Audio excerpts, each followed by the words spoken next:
할렐루야. 오늘도 예수님만 더욱 사랑하는 우리 모두가 되기를 예수님의 이름으로 축복합니다. 이 시간 말씀을 받겠습니다. 이 복된 시간에 주시는 하나님의 말씀은 우리 계속해서 고린도전서 14장 26절에서 40절까지의 말씀입니다.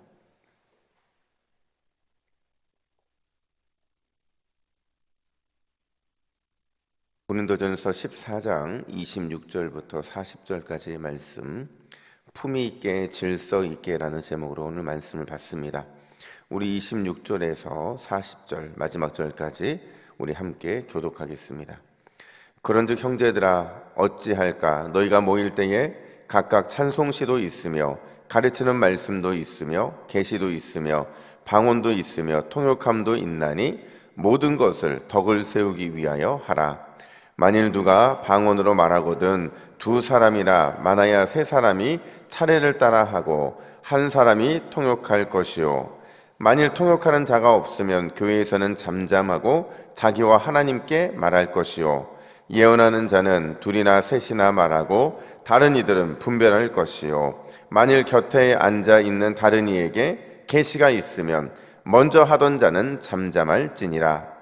너희는 다 모든 사람으로 배우게 하고 모든 사람으로 권면을 받게 하기 위하여 하나씩 하나씩 예언할 수 있느니라. 예언하는 자들의 영은 예언하는 자들에게 제재를 받나니 하나님은 무질서의 하나님이 아니시오 오직 화평의 하나님이시니라. 모든 성도가 교회에서 함과 같이 여자는 교회에서 잠잠하라. 그들에게는 말하는 것을 허락함이 없나니 율법에 이른 것 같이 오직 복종할 것이요 만일 무엇을 배우려거든 집에서 자기 남편에게 물을지니 여자가 교회에서 말하는 것은 부끄러운 것이라. 하나님의 말씀이 너희로부터 난 것이냐 또는 너희에게만 임한 것이냐. 만일 누구든지 자기를 선지자나 혹은 신령한 자로 생각하거든 내가 너희에게 편지하는 이 글을 주의 명령인 줄 알라. 만일 누구든지 알지 못하면 그는 알지 못한 자니라. 그런즉 내 형제들아 예언하기를 사모하며 방언 말하기를 금하지 말라. 함께 읽습니다. 모든 것을 품위 있게 하고 질서 있게 하라. 아멘. 여러분 톨스토이의 책 전쟁과 평화에 보면요 이런 말이 나와요. 내 생활이 나만을 위해 흘러가는 것이 옳지 않다. 다른 사람의 삶이 나와 아무 관계가 없는 것처럼 살아가서는 안 된다. 뭘 의미하겠어요? 여러분 하나님이 사람을 창조하실 때 그냥 혼자 살아갈 수 있게 창조하셨습니까? 절대 아니라는 겁니다. 하나님은 더불어 함께 살아가는 존재로 우리를 만드셨고 따라서 우리는 크고 작은 영향력을 서로 주고받으면서 그런 삶들을 통해 살아갈 수 있게 되었다라는 겁니다. 그렇기 때문에 우리가 이 땅을 살아가면서 우리의 삶에 가장 중요한 가치를 둬야 되는 것 중에 하나가 뭐냐? 그게 바로 관계라는 거예요.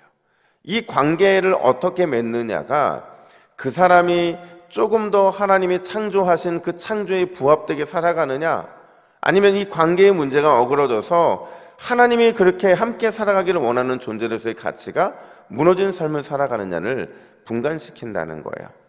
여러분 이제 우리는 바울이 은사에 대해서 결론 짓고 있는 내용들을 배우게 될 겁니다. 오늘 본문을 통해서 이제 더 이상 은사 얘기가 끝이게 되는데 지금까지 했던 내용에 대한 정리를 해요. 그리고 거기에 덧붙여서 진심 어린 명령으로 두 가지를 우리에게 보여주고 있습니다. 그게 뭐냐? 첫 번째가 뭐냐면 바울은 예배자의 올바른 태도가 무엇인가에 대해서 마지막으로 결론을 내려요. 사실 여러분 다시 말씀드리지만 고린도 교회는 다양한 은사가 많은 교회였어요. 그 중에 이 방언은 보편적인 은사였고요. 일반적인 은사였어요. 평소에는 이런 은사들이 교회를 굉장히 역동적으로 만들었습니다. 그냥 교회가 하나님께 예배할 때 그냥 침묵으로 예배하는 예배가 아니라 이런 다양한 은사들로 말미암아 풍성함이 있었어요. 모일 때마다 기쁨이 넘쳤다는 거죠. 성령의 역사들이 일어났고 마치 살아있는 교회처럼 느껴질 정도로 고린도 교회의 예배는 그랬어요. 근데 문제는 뭐냐면 이런 은사들이 이 공적인 예배에서 하나씩 문제를 일으키기 시작을 한 거예요. 아무 때나 예언을 하고 한 사람이 예언하고 있는데 또 다른 사람이 예언을 이어서 하고 아무 때나 방언하고 또 아무 때나 이적을 행하고 심지어 아무 때나 손을 들고 질문을 하는 등 정말 시끄러웠어요. 마치 돗대기 시장처럼 예배가 예배로서의 가치가 아니라 자기를 드러내고 자랑하고 이런 모습들이 교회 안에서 너무 많이 나타나게 됐다는 거죠. 그러다 보니 예배가 불가능해진 겁니다. 하나님이 받으신 예배가 맞나? 여기가 고린도 시장 아닌가? 이런 착각을 불러일으킬 정도의 문제가 발생했던 거예요. 이런 문제가 발생하니까 바울이 뭐라고 명령하느냐? 오늘 본문 보니까 잠잠하라, 잠잠하라, 잠잠하라 3번에 걸쳐서 잠잠할 것을 요청해요. 잠잠한다는 게 뭐냐면 무분별한 방언도 그쳐야 되고 무분별한 예언도 그쳐야 된다는 거죠. 그러니까 방언을 그치고 예언을 그치란 말이 아니에요. 무분별한 방언을 그치고 무분별한 예언도 그쳐야 된다 이렇게 말하고 있는 겁니다. 그러면서 뭐라고 말하냐면 왜 우리가 잠잠해야 되느냐? 우리 33절 말씀을 같이 함께 읽습니다. 33절입니다. 시작. 하나님은 무질서의 하나님이 아니시오 오직 화평의 하나님이시니라. 아멘. 여러분, 우리가 믿는 하나님은 무질서의 하나님이 아니에요. 화평의 하나님이라는 건 뭐냐면 질서와 평화를 존중히 하시는 하나님이시라는 것을 말해주고 있는 거예요. 여러분 생각해 보세요. 하나님께서 이 땅을 천지 창조하실 때에 이 땅에 하나님이 기분 내키는 대로 아무 순서나 없이 그냥 그렇게 창조하셨나요? 아니에요. 이 창조 자체에도 모든 질서가 하나님에 의해서 지어져 있었고 그러니까 그 틀이 먼저 만들어지고 그 다음에 그걸 채우시는 이 모습을 보면서 이 6이라는 시간 역시도 하나님이 완전한 화평을 이루기 위해서 질서 있게 창조하신 거거든요. 예수님도 마찬가지죠. 여러분, 예수님이 어떻게 3년을 사역하다 보니까 그냥 십자가 지신 겁니까? 아니에요. 이미 공생애가 시작되면서 아니 그 이전부터 예수님은 십자가의 길을 가기로 작정하시고 그 길을 질서정연하게 그 길을 가신 거예요. 정해진 그 길을 완벽하게 가신 게 바로 예수님이죠. 그렇기 때문에 여러분 기독교의 이 본질 중에 하나가 뭐냐? 기독교는 질서의 종교고 화평의 종교라는 거예요. 그러니까 질서와 화평이 깨지는 것은 절대로 하나님이 기뻐하시는 예배의 모습이 아니라는 거죠. 여러분, 질서의 하나님, 화평의 하나님께서 우리에게 어떤 예배를 원하시느냐? 이 질서와 화평을 이루기 위한 양보와 절제를 늘 이루신다는 사실을 우리는 기억해야 돼요. 왜 예배에서 양보와 절제가 이루어져야 되느냐? 좀 더 많은 예언이 등장하고 좀 더 많은 은사들이 나타나고 많은 방언이 나타나면 좀 더 풍성해질 텐데 왜 우리가 양보하고 절제해야 되느냐? 예배에서는 누구만 드러나야 됩니까? 하나님만 드러나야 되기 때문에 그래요. 예배는 내가 아니라 하나님만을 드러내게 하기 위해서 양보와 절제를 반드시 해야 되는 겁니다. 여러분, 제가 주일날 제 방에 있으면 약간 그런 소리 있잖아요. 이 일부 찬양대 연습할 때 보면 찬양하기 전에 목 푸는 거 하잖아요. 근데 그 목 푸는 게 제 방에서 들으면 재밌어요. 풀리지 않는 목을 막 울리다 보면 막 억지로 막 울리는 게 나오는데 여러분 그런 과정들을 통해서 일부의 예배 때 그 찬양이 하나로 쫙 모아지는 거거든요. 만약에 그 훈련 없이 양보하고 절제하는 그 훈련 없이 찬양대 쓴다고 생각해 보세요. 누군가는 자기 파트를 위해서 막 부를 것이고 누군가는 잘 못 부른다고 자기 파트를 죽인다고 생각해 보세요. 그러면 그 찬양이 온전한 찬양일 수 있겠냐는 거죠. 아니에요. 여러분, 우리의 예배는 항상 양보와 절제가 있어야 되는 줄로 믿습니다. 그래야만 하나님이 온전한 영광을 받으시고 그래야만 우리가 드리는 예배를 통해 예배다운 예배가 드려지는 겁니다. 오늘도 우리는 우리의 삶 자체가 예배예요, 여러분. 내가 걸어가는 자체가 예배고 내가 누군가를 만나는 것 자체가 예배예요. 그리스도인의 모든 행동은 다 예배라고 보시면 돼요. 이 예배를 통해서 질서의 하나님 그리고 화평의 하나님을 드러내시는 저와 여러분 되기를 간절히 축복합니다. 뿐만 아니라 두 번째로 바울은 우리에게 품격과 품이 있는 은혜의 사람이 되라 이렇게 말을 하고 있어요. 여러분, 은혜의 사람에게는 반드시 예수 그리스도 안에 있는 그 품격과 품위가 드러나게 되는 줄로 믿습니다. 은혜를 아는 사람은 품격과 품위가 있어야 돼요. 아나무인이 돼서는 안 된다는 거죠. 이걸 이렇게 표현해 볼게요. 바울이 사랑을 말하면서 고린도전서 13장 5절에서 이렇게 말했어요. 우리 한번 같이 읽어볼까요? 시작. 사랑은 무례히 행하지 아니하며 자기의 유익을 구하지 아니하며. 여러분, 품격이 있다, 품이 있다, 이게 옷을 통해 나타나는 것도 아니고요, 그 다음 표정을 통해 나타나는 것도 아니에요. 이거는 성품을 통해 나타나는 건데, 무례히 행하지 않고 자기 유익을 구하지 않는다? 이걸 바꿔 말하면 서로 배려하고 서로 인정해주는 이런 겸손의 모습이 결국 품에 있는, 품격 있는 그리스도의 모습을 보여주게 된다라는 거예요. 여러분, 이게 가능해지려면요, 우리가 어떤 마음이 있어야 되느냐? 내 안에 다른 사람을 통해서 자꾸 예수님이 보여야 돼요. 다른 사람을 통해서 그 사람이 예수님을 믿지 않는다 할지라도 그 사람에 대해서 그 사람을 통해 예수님의 모습이 보여지게 된다면 그 예수님의 사랑으로 우리는 그 사람을 배려하고 그 사람을 인정해 줄 수 있게 되는 거죠. 그러다 보면 그 모습이 진짜 예수님을 만났을 때도 드러나게 되는 거예요. 갑자기 예수님이 나타나서 내가 예수라고 말씀하실 때 우리가 그분을 그 순간 웰컴할 수 없어요. 훈련이 중요하기 때문에 그런 거죠. 그래서 품격과 품위를 말할 때 서로에 대한 배려와 인정이 있어야 되고, 그 인정과 배려를 가능하게 하는 것은 모든 것을 예수님의 사랑의 마음으로 대하는 것, 그게 바로 우리를 품격과 품위 있게 만드는 그리스도인 된다는 거죠. 우리 나중에 한번 더 살펴보겠지만, 여러분, 고린도 교회는요, 남자들의 힘이 더 강했을까요? 여자들의 힘이 더 강했을까요? 여성 파워였습니다. 우리 교회는 좀 비슷해요. 그 줄넘기, 죽을 힘을 다해서도 1등 해내는 거 보세요. 근데 여러분, 이 고린도 교회의 여성 파워는요, 영적인 파워가 훨씬 강했다는 거예요. 이 고린도 교회에서 여자들이 더 많은 은사를 받았고요, 더 많은 섬김과 봉사를 열심히 했고, 그러다 보니까 교회의 중심 틀이 여성들이었어요. 근데 문제는 뭐냐면, 이 여성들이 그 당시에는 억눌린 삶을 살다가 교회만 오면 막 오픈이 되는 거예요. 교회만 오면 힘이 나는 겁니다. 교회만 오면 하나님의 은혜를 쏟아 부어주시니까 막 표출하고 싶은 거예요.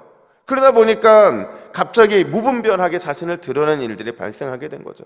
예배하는 도중에 자신들의 은사를 뽐내기도 하고, 이런저런 일에 대해서 말하기를 좋아하기도 하고, 심지어 어떤 일이 딱 발생했으면 그냥 은혜로 뭔가를 고민해야 되는데 그냥 내뱉는 거예요. 그래서 예배 도중에 막 질문하고, 이런 일들이 고린도 교회 안에 발생하다 했다는 거죠. 그러니까 늘 은혜는 여자들이 제일 많이 받는데 문제는 누가 또 제일 많이 일으켰어요? 여자들이 많이 일으켰다는 거예요. 그런 그들을 향해서 바울이 이렇게 권면합니다. 이 말씀을 읽을 때 여러분, 절대로 이 남녀 차별로 읽지 마세요. 제가 이미 앞에 부분 설명을 드렸어요. 우리 34절 35절 말씀 같이 읽습니다. 시작. 여자는 교회에서 잠잠하라. 율법에 이른 것 같이 오직 복종할 것이요, 만일 무엇을 배우려거든 집에서 자기 남편에게 물을지니 여자가 교회에서 말하는 것은 부끄러운 것이라. 아멘. 여러분, 절대 남녀 차별이 아니라고 말씀드렸어요. 자꾸 문제를 일으키니까 질서를 정연하게 놓치고 있는 거예요. 바울은 그냥 공공의 질서를 무너뜨릴 만큼 그렇게 날뛰지 말고 차라리 침묵하라. 그 침묵이 훨씬 더 은혜롭게 될 수 있다. 왜냐하면 여러분, 이 공적인 질서를 무너뜨릴 정도의 심각한 문제가 말을 통해서, 어떤 표현을 통해 등장했다고 한다면 그게 누군가에게 상처가 될 수 있기 때문에 그래요. 그래서 은사를 받았으면, 은혜를 받았으면, 더 큰 능력을 받았으면 그 공동체를 아름답게 섬길 수 있는 품격을 먼저 소유하는 것, 그게 바로 은혜 받은 자의 모습이다, 이렇게 말을 하는 겁니다.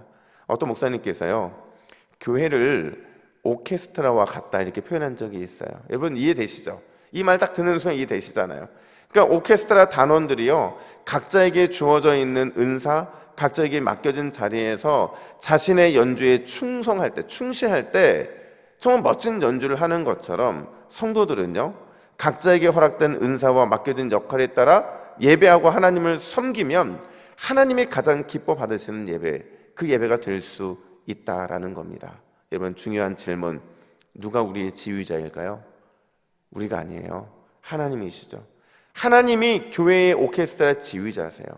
그분이 지휘자라고 한다면 우리 모두는 다 그분의 지휘에 맞춰서 멋지게 헌신하고 멋지게 봉사하면 그것으로 우리 역할은 다 감당한다는 거예요.